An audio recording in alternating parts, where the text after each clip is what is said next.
எனக்கு தெரிஞ்சு போன வாரம் மழை பெஞ்சதுல அதுல மேடம் நனைஞ்சிருப்பாங்கன்னு நினைக்கிறேன். அதனாலதான் உங்களுக்கு உடம்பு சரியாம போயிருக்கும்பா. ஆமா, ரொம்ப பயங்கரமா மழை பெஞ்சது. நீ எந்த மலைய பத்தி சொல்ற? பக்கத்து தெருல இருக்கே அந்த மலையா? நாங்கெல்லாம் மழைய பத்தி பேசிட்டு இருக்கோம். நீ என்னடா மலைய பத்தி பேசிட்டு இருக்க? உலகம் இருக்க மாதிரியா? அழாத மசாவ், அப்புறம் எனக்கும் அழுக வந்துரும். பதுக்கி வச்சிருக்கிறியோ? ஆமா, நான் எனக்கு கேக் எடுத்துட்டு வந்திருக்கேன். அது யாருக்கும் தெரியக்கூடாதுன்னு நான் மறைச்சு வச்சிருக்கேன். யோஷனாக மேடம் பத்தி பேசிட்டு இருக்கும் போது நீங்க தேவையில்லாம என் வாயை கலர். இதுல கொஞ்சம் சாப்பாடு இருக்கு. நீங்க போற வழியில யோஷனாக மேடத்துக்கிட்ட கொடுத்துட்டு போயிருந்தீங்களா? அவங்க பசியா இருப்பாங்க. Okay sir.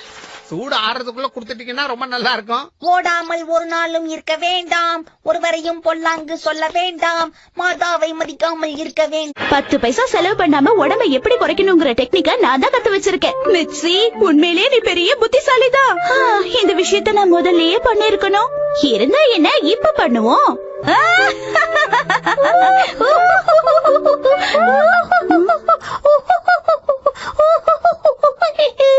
நீ என்ன மாதிரியே ஏன் சிரிக்கிறேன்னு நான் தெரிஞ்சுக்கலாமா? எனக்கும் போர் அடிக்குது. அப்புறம் கொஞ்சம் சக்கரை போடணும். சக்கரை முதல்ல முட்டையை உடைச்சு ஊத்திக்கணும். அப்படியா? அதுக்கப்புறம் பாலை ஊத்தணும். அப்புறம் வெனிலா எசன்ஸ் மிக்ஸ் பண்ணணும். கொஞ்சமா போடணும். Vanilla essence. இப்ப நல்லா கலக்கணும். கலக்குங்க கலக்குங்க. மாறிடுங்க. வாய மூடுறியா இல்ல பட்னியா இருக்கியா?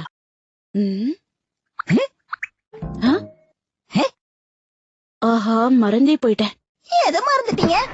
முக்கியமான விஷயம், இன்னைக்கு காலையில நான் எக்ஸசைஸே பண்ணல.